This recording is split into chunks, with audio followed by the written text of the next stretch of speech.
妈，我先走了啊。梦想，哎，等我一下，一起走。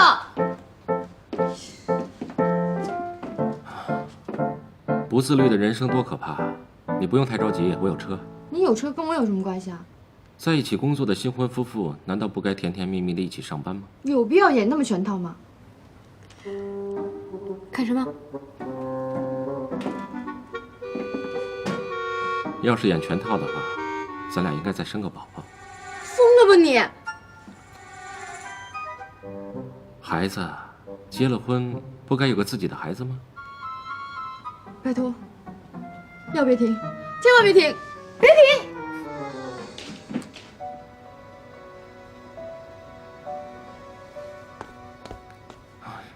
他这个人真是一点幽默感都没有。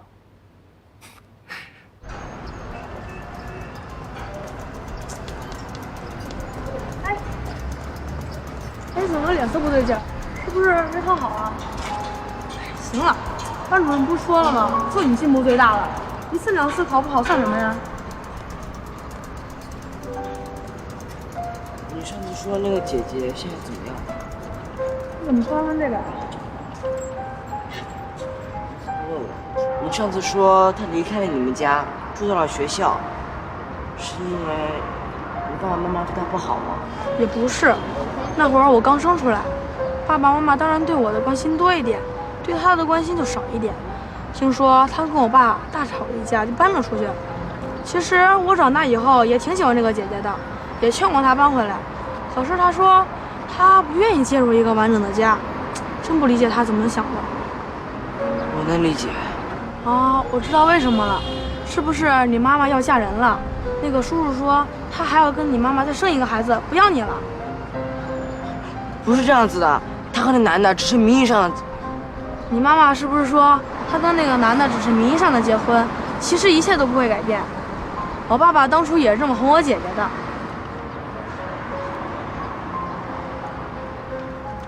哎，怎么说走就走？瑶瑶最近好吗？你看过她吗？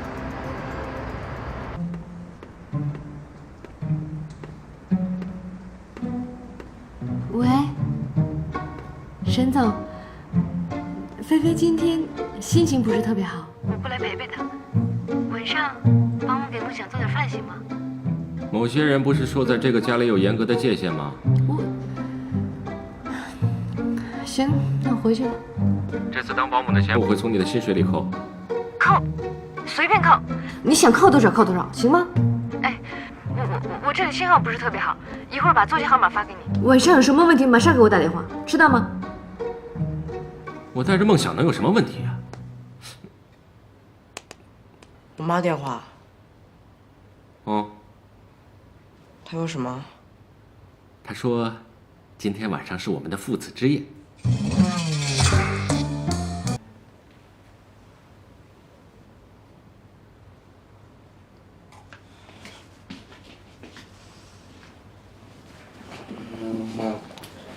你平时只吃外卖啊？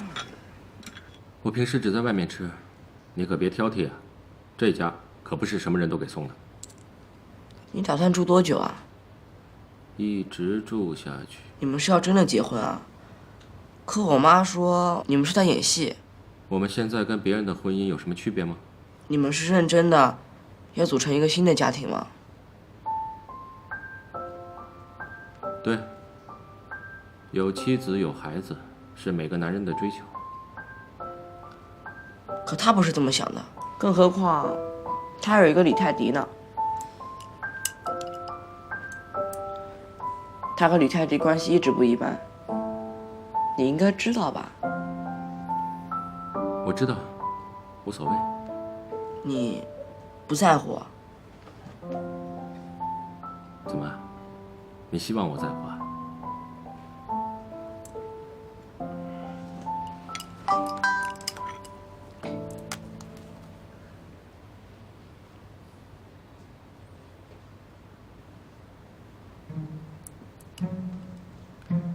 你先吃着，初夏来短信说让我去接他，我们很快就回来。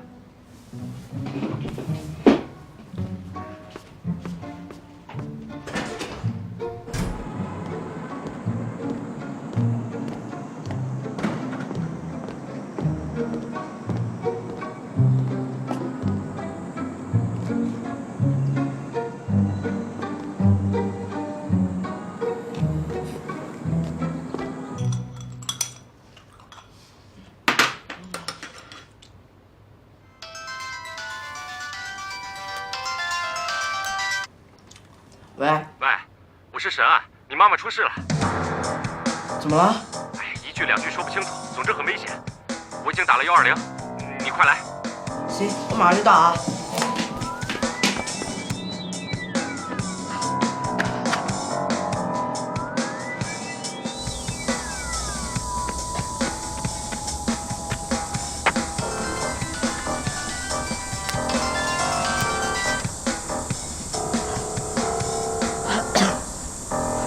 喂，我进了公园没看见你们啊。啊，你进公园，往北过第3个亭子，左转。那你刚才为什么不一口气说啊？这不是怕你记不住吗？快过来。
运动神经不错。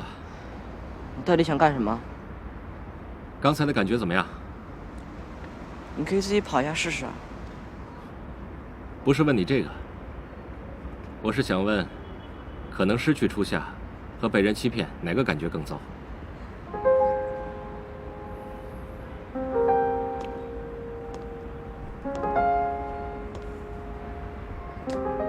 今天我就要教你作为男人必须知道的2件事。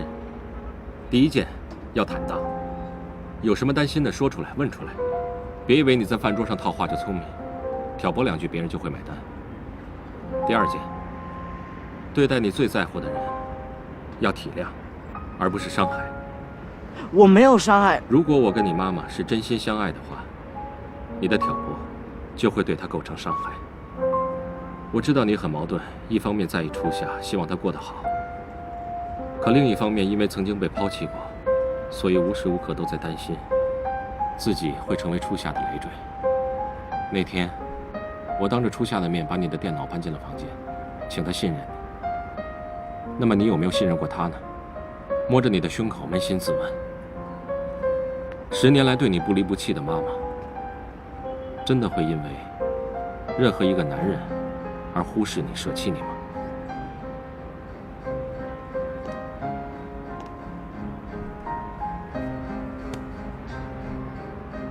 你要做的不是怀疑初夏，而是想想，怎么才能好好的长大，保护她，为她尽力的撑起一片天。这些日子在家里，你对她的态度我都看到了，虽然不坏，可也绝对算不上好。小孩子确实不一定都要活泼可爱，我自己也曾经像你一样，但是适当的哄一哄初夏，想一想做什么她会比较开心，不是一件难事吧？别忘了她是女人，而我们可是男人。你说完了吗？这不仅是我想对你说的话，也同时是另一个人的希望。